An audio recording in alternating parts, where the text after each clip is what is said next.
So, hi everyone again.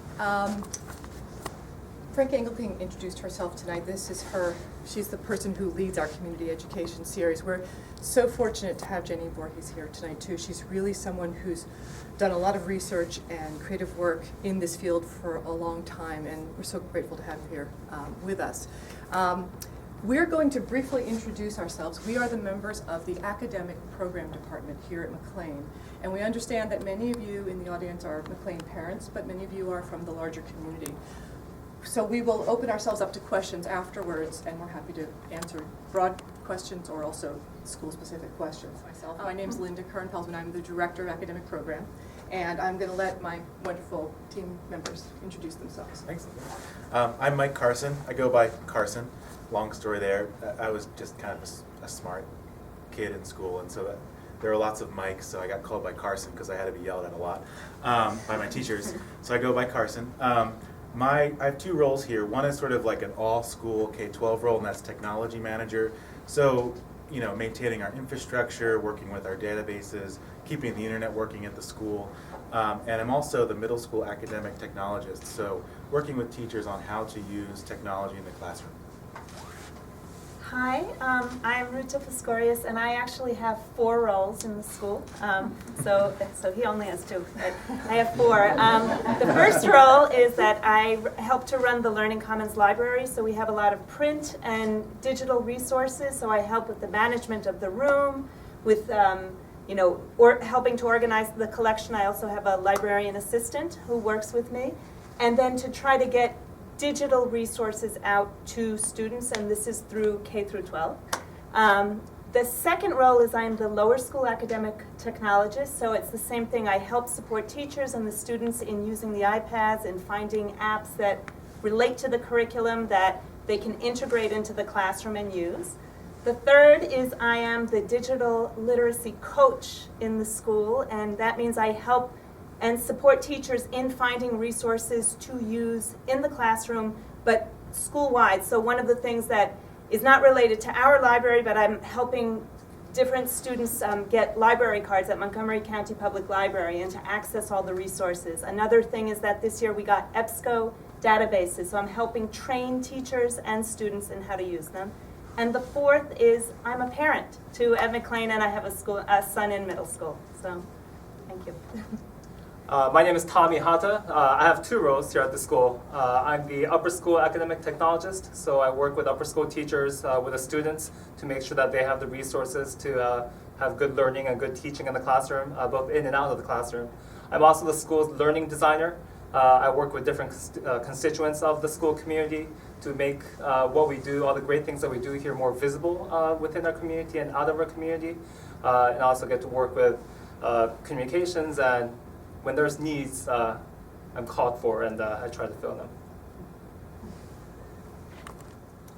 So I have a question for any of you. Clearly, when students engage in risky online behavior, they have some social objectives.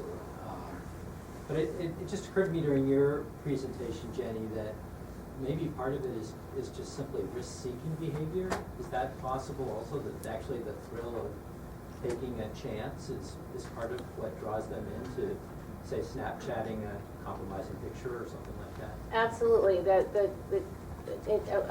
As it said in that little sexting video, where it said that if a child is engaging in sexting, they're probably engaging in things in the rest of their life too. And there's a lot of statistics to show that the students who engage in that risky behavior are engaging in risky behavior throughout their teenage years. It's not just an online thing.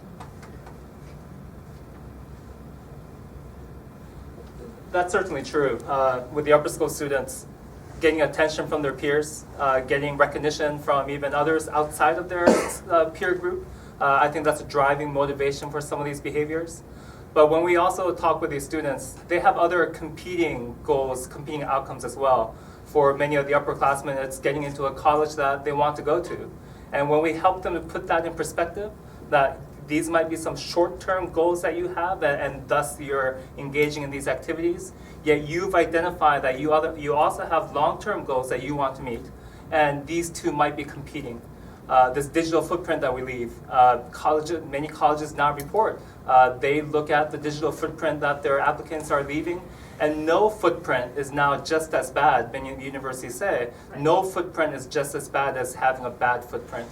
So really getting these students, even starting at middle school, to start establishing that positive footprint that represents who they are, what they're interested in, their goals. That's part of the conversation that we need to have in the classroom within the school community. So again, we understand there's different reasons students engage in these activities. Risk taking, it's that rush. There's an attraction to that. So helping them to put that in perspective with other goals that they've identified is something we try to do. I think that there's also something that the technology is changing so fast that they may also sometimes get into situations where they don't realize that technology caused the problem, like different apps that they can find, different things that are free. And so it's also, I think the conversations are very important in helping them to understand what is out there and being aware yourself of what is out there. So. I have a question. Echoing Mike's comment, I'm anticipating that, my kids are only 10, but I'm anticipating that they're going to have momentary lapse of judgment at some point or another with the internet. So because of that, are there any software solutions or filters that you would recommend that we use? In the meantime, right now I'm just using the Microsoft filters for, so when they go to search. I'm in the room, I'm, working over them, but, if they quickly click on something, is there something more sophisticated I can use that you would recommend? It's a tough one to answer, because I think just like it's quick for them to click on a link to maybe get somewhere when you're not looking. There's also thousands of hits for once they figure out what you're using, right? Because if say they go to a site you're blocking with a more sophisticated tool, they see the name of that tool, they Google how do I get around this tool, and very quickly there are sites out there that allow you to very quickly bypass filtering. So there are sophisticated tools out there. They're expensive often, but I think it's really important to focus more on kind of being with your child and talking to them about kind of the consequences of what they're doing and what they're thinking about, because it's so easy, even with the more sophisticated filters, to just hop on to that free Xfinity network that the neighbor has, or that proxy that they Google, and then you're just spending more money and not necessarily getting that. Except they're learning a lot about how to get around them. It's a little text experience. And it's a false sense of security, so they can get through it. Well, I was going to say, our Sidwell used to, had ages ago when Facebook seemed like the big terrible thing, before all the adults got on it, Sidwell was blocking Facebook, and my daughter was in high school at the time, and then we convinced the staff, the community, that we should open up Facebook because it wasn't so terrible and it wasn't so terrifying. And we opened it up on campus, and my daughter was like, ugh, Facebook is so boring now. It was really fun when we had to get around the block, but now now it's just there. Who cares anymore? So you make it harder, it gets more enticing. It's tricky. There are also another example. There are apps out there that might say, there was one that we learned about that it says it says it's something educational. Oh, it's the secret calculator app. It's called a calculator, right? But it's actually a photo sharing app. So, a lot of the web filtering is looking at categories of sites or apps, but if they're not really what they say they are, even if you look at the traffic history, it's fine. It didn't catch it, and so there's lots of things there. I would like just to add to that. I second everything that you've all said, but at the same time, just keep in mind that we do have filters built into our server in the school. To help a child who's very young not land on a site by accident.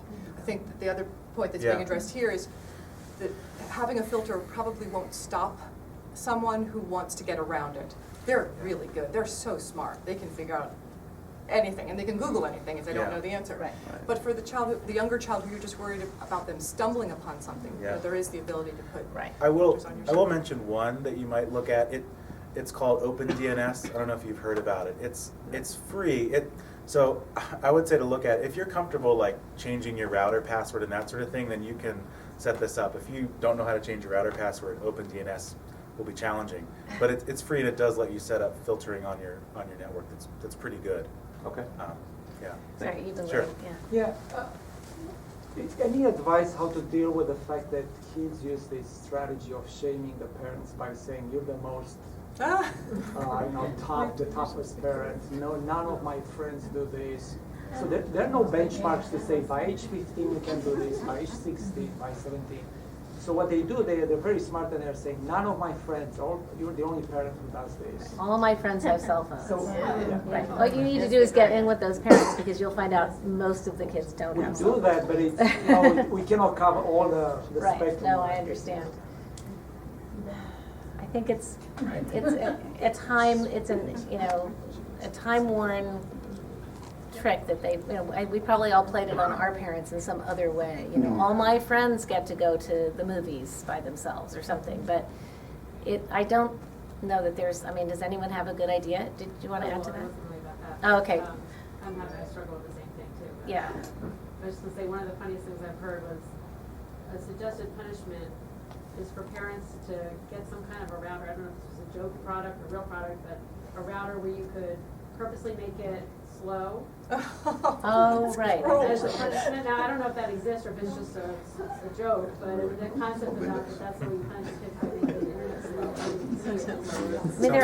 slow. That would be hilarious, actually. But there are actually, for those of you who do struggle with kids using the internet at night when you wish they wouldn't, there are ways you can set your own home wireless network to turn off at night, and you can get those controls. Those are not hard to set up. Oh, sorry, you want to continue? Back in the day, there used to be Scared Straight or something you'd see in school where Yeah. about, I guess it was drunk driving, or I can't remember, but are there things, I know that they've seen some videos and some things where it's kind of like that, but I feel like they really need, that sounds so mean to me, but I feel like they need to be really most scared by how serious what they could be doing with it. There are different ways that, there are different programs that we use a lot of in certain grades levels. That Common Sense Media, they have a lot of videos. In the lower school, we do talk about digital safety, and we have some videos for some of the classes that we show to students about different types of things. Like there's one like a chicken walking with headphones, and just about like talkers, about how you shouldn't be paying attention. Today we read a story during library classes times of if based on the children's book, if you give a mouse a cookie, it's if you give a mouse an iPad, and how he's not paying attention. This is for the lower grades, but they're not paying attention to everything going on. And then what happens, and we discuss the consequences of who am I in that, and what do I do on my free days, and how we have to have a balance. So we are having, in the lower school, in those classes, we're having some of the conversations. And then in middle school, there are some things too that in 5th and 6th grade, Sue Minking she has technology program with the students, and she is doing Common Sense Media lessons and integrating those into her technology classes. And do you want to talk about 7th and 8th grade? So all the kids when they received the iPad this year at least, and last year was the same. We had a class and we talked about proper use of the iPad, caring for it, and some of the digital safety. So as Ruta mentioned, 5th and 6th grade have technology classes. And this spring, probably, it looks like it's going to happen before spring break, which is good. We're going to meet with all of the 7th and 8th grade students. We have some conversations, some of which kind of echo what Jenny talked about, just to sort of talk about these issues. And the teachers will be involved in that as well, because it really is when the iPad is there, which it is in all of the classes, it really is an important issue. So Suzanne, in the card that Jenny has for you with the QR code, I'm sure that there's resources in there too. Yes. Common Sense Media is a great go-to site. It's on and then it. Ruta has a paper handout for you guys also to take home with some resources. I love Jenny's idea of having those dinner table conversations about look what somebody did with the internet, and look what happened. Those tales. There's a great one out there about a British school teacher whose students didn't think that anyone could see their Snapchat photos that they were sending. So she did a screenshot which is now common sense for most kids using Snapchat, and sent it around, and I forget how many millions of people viewed it within 24 hours. And her sign on the image says, "This is a Snapchat screenshot." So things like that, those kinds of conversations, I think, bring it home. And also, privacy settings change frequently after you sign on to an app. And often, especially Facebook, that's a classic example. And it's not always apparent, even to adults, how they've changed. So that's another cautionary tale. I want to add one more resource that I know we have listed on the handouts here. So Common Sense Media is great. The Family Online Safety Institute, FOSSI, also has a lot of great resources for parents. So I believe one of their first tabs is resources for parents, and you can filter by age or grade level to find content that might be appropriate for your kid's age. So I would also recommend FOSSI as a resource. Thank you. Okay, yeah. So I have a two-part question. My children are 7, and they're already starting to ask for their own friends. And they have not gotten to the part where all my friends have girlfriends. Right. Because I actually knew that answer. But at what point is it the norm, that this really starts to... It's evidently the pressure happens earlier and earlier. I know we have 4th graders that have phones. My personal take on this as a parent was to say, first of all, that's a really expensive thing for me to give you. So when you get your phone, it's going to be because you're old enough to be independently out in the world without me, which in the case of Sidwell, which is on Wisconsin Avenue near Tenleytown Metro, we live near Metro on the Red Line. So when my son started to take Metro home alone from school, which was about 7th grade, I got him a phone because I wanted to know where he was. And when he left that phone underneath the couch in the basement for 6 months and we couldn't figure out what happened to it, I took it away when we finally found it because he wasn't using it properly. I wanted to be in touch with him. But my daughter, the same thing. When she started independently walking to the Metro, when we felt she was old enough, she felt old enough, then I felt like she needed a phone so we could be in touch.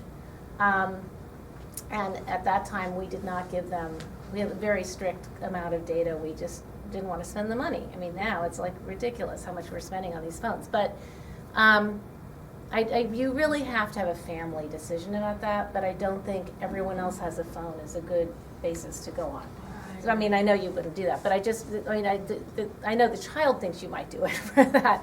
But I think it really should be, in my opinion, some real reason. Not a 4th grader in our world does not need a phone, because when is that 4th grader away from a place where there isn't a phone by themselves? They're not.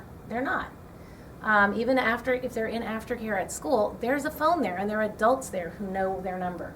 So I really think you can hold out if you can make that argument. Thank you. So my second question is slightly different, and that is more of a rant on this whole smart TV. So you can do filters, as I understand, on the internet. I'm not aware that you can do filters on this smart TV, and so as many times as I have deleted YouTube, one of my 7-year-olds knows how to put it back on. And he watches horrible things. And I will go in and I will clear the cookies and I will clear the history and I will enable this whole, content thing. It's just a check mark. It doesn't actually do anything. And somehow these check marks go away. Right.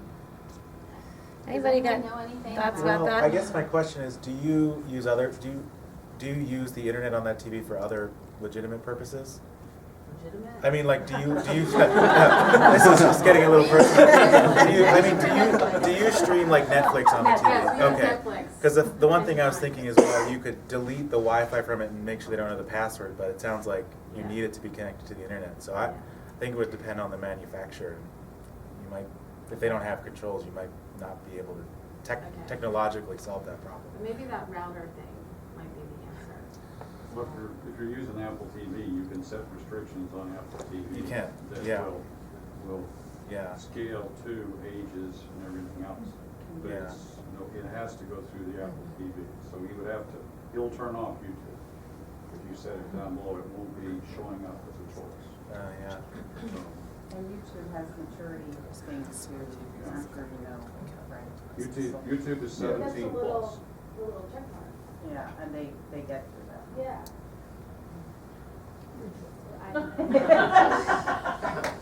Yes. So, Yeah.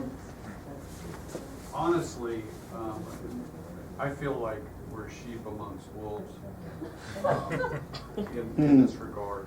There's a whole lot of money and a whole lot of technology that is wanting all of our eyeballs. And so I'm wondering, believe it or not, I have a 9.5-year-old. So the prophylaxis here has got to be preparing these kids for that, because they're sheep amongst wolves. Whether it's by accident or whether it's because a friend thinks it's funny or cute or whatever else. And you might have it perfect in your home, but they go across the street and it's they're going to see stuff that we wouldn't have seen, and I'll speak for my age, that I might not have seen until I was in my 20s. Right. And it's right there, ready and available to them. So is there, it's almost like, I don't know where schools are exactly today, but when I was, 9th grade was when you went to health.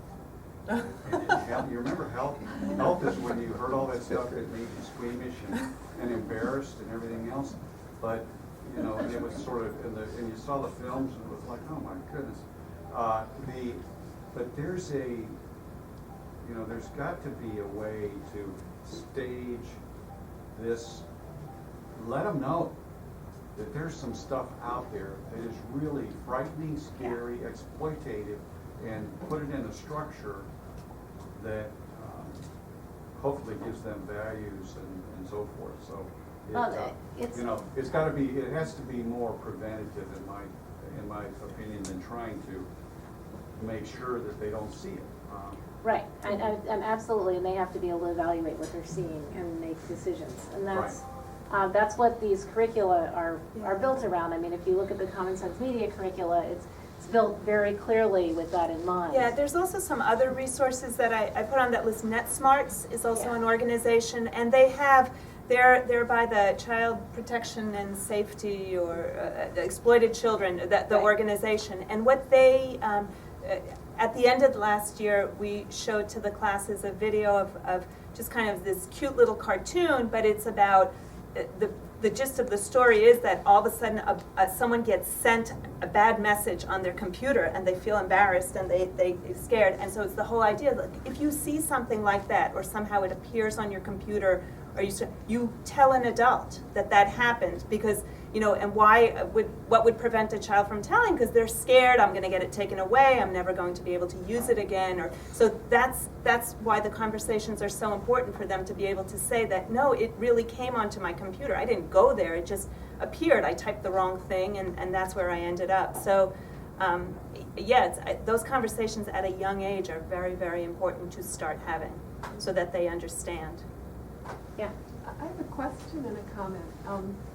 Among the resources, are there any that are tailored for parents, kind of age appropriate? What kind of conversations do you have? Because I have an 11-year-old daughter, and as having a daughter, I think it's even scarier as they go through their teenage years, because there's just so much potential predatory behavior and things like that. But I ask myself, what do I say to her as an 11-year-old? And I struggle with, I really do want to scare the hell out of her, but I also want to be careful of what I say. So I struggle a little sometimes knowing what's age appropriate to say to her if we're trying to prepare her to teach her, why you have to be careful. And that's the question. And the one other comment I want to say is, these conversations you have to have constantly. I mean, that's what we do. Yeah. We knew she'd had this in school last year. We've talked to her about all that. And then there was an app that we let her do that seemed very benign, and then we found out it had a chat feature. We thought it was just kind of a game. And, she had connected, didn't do anything really bad. There was this realization that she kind of connected with people we didn't know who they were through this app. And we were so curious about that, because we've been having these conversations with her, and we realized we just need to keep having it. But I do have a question. Like I said, I struggle sometimes with knowing, what do I say to the 11-year-old? What do I say to the 13-year-old? Right. And I don't know if there's any guidelines around? There were a lot of articles that I have pulled in that have talking points for you, and as I said, Common Sense Media is a great resource for talking points. But it's true, you have to have this constantly, and that's why, every time you hear it in the news or you find out about another terrible experience some child has had on the internet, share it with your kids and have them discuss it, because they're so much better than that, because they haven't done that yet. So it really is important. It is constant. I remember asking a counselor, because my daughter has an anxiety issue, and I said, I'm afraid to scare her. Like, what can I tell her? And she told me, she's like, it's okay to scare her. Yeah, well, Go right ahead. yeah, at this point. And be honest with her. And what we did is when she got the iPad, she was young, she was probably 10 or 11, and she was Googling it, she and her friends were Googling. So I just took the iPad when they were there, and I sat down casually, and I said, oh, let's see what you've been searching. And I was reading through the history, and you could see they were just sort of like, and her spelling is really bad. I'm like, well, if you're going to search that, you need to learn how to spell. And I said, you're going to come up with, and I just said, you're going to come up with a lot of weird stuff for everything. If you have a question, please come and ask me. Yeah. And I have no problem helping you. Right. That's excellent. And after that, the searches were very benign after that. I talk to students about typo squatting, which is like if you misspell Disney, you get a porn site, because people bought those URLs knowing that kids would hit those sites. And so in our school, we don't have a filter, but I don't allow at the lower school students to ever type into the address bar.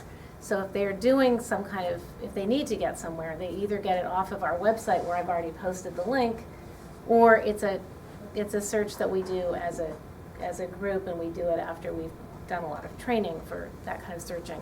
I use the KidRex, which is a custom Google search, and it cuts down a lot of the risk in searching, and that also helps kind of guide them. But you're constantly in that situation of trying to teach them every single possible way that how to prevent those mistakes.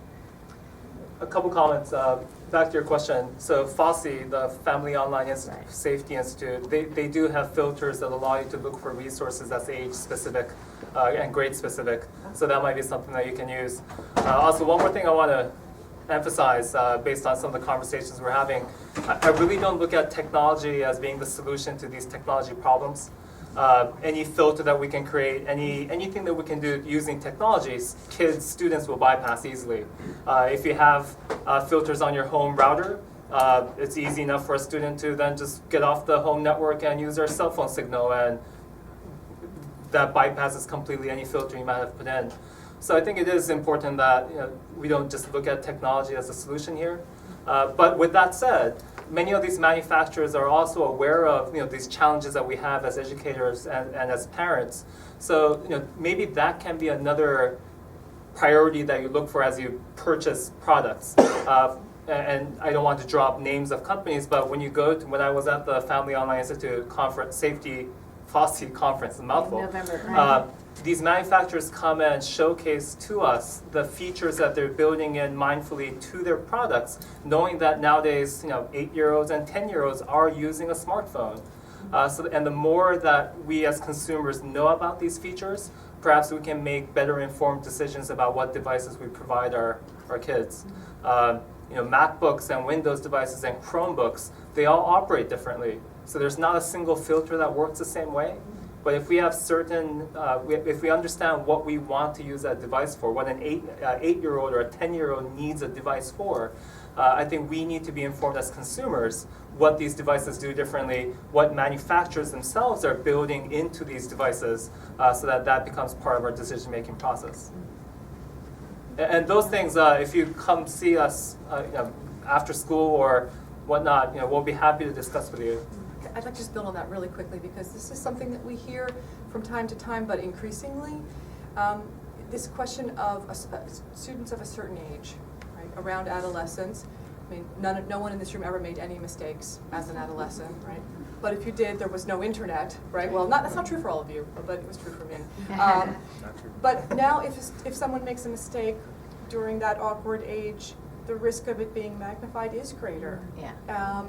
And I was listening to a piece on, I think it was Radio Lab the other day, and someone was arguing that technology is not the problem, which I agree with in general. But they were saying if someone was standing by the boys' bathroom and talking to little boys who came out of the bathroom, very quickly adults would notice and they would escort him away.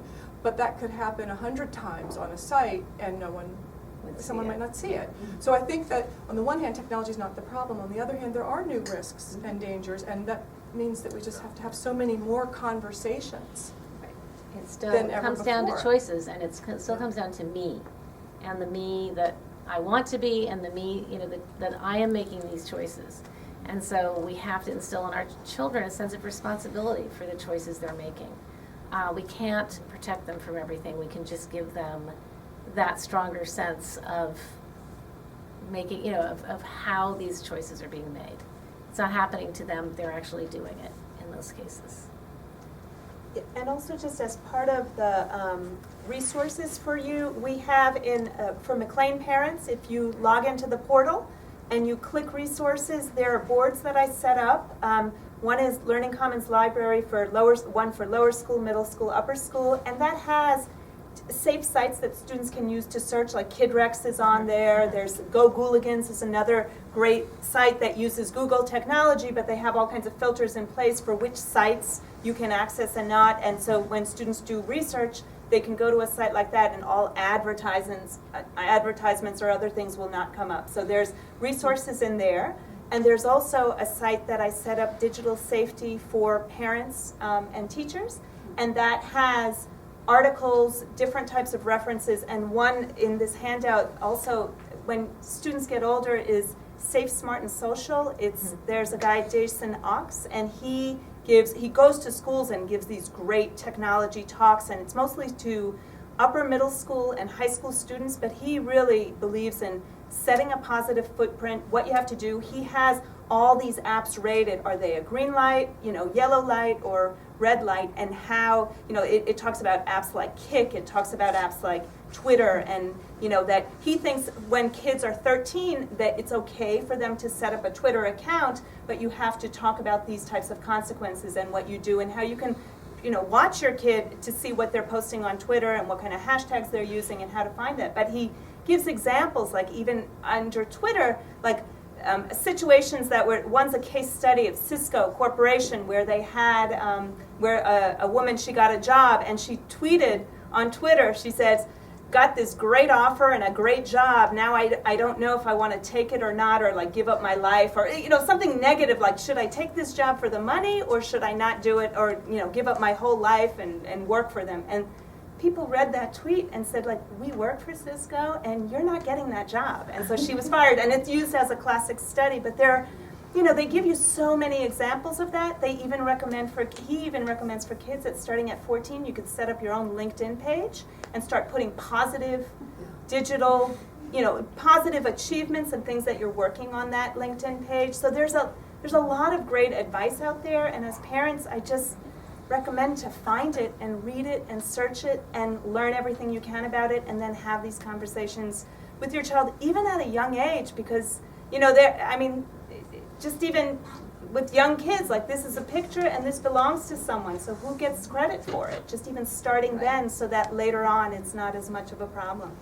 So, yeah. So I guess when I'm actually in the industry, so like on some level I'm probably less worried about predators and filters.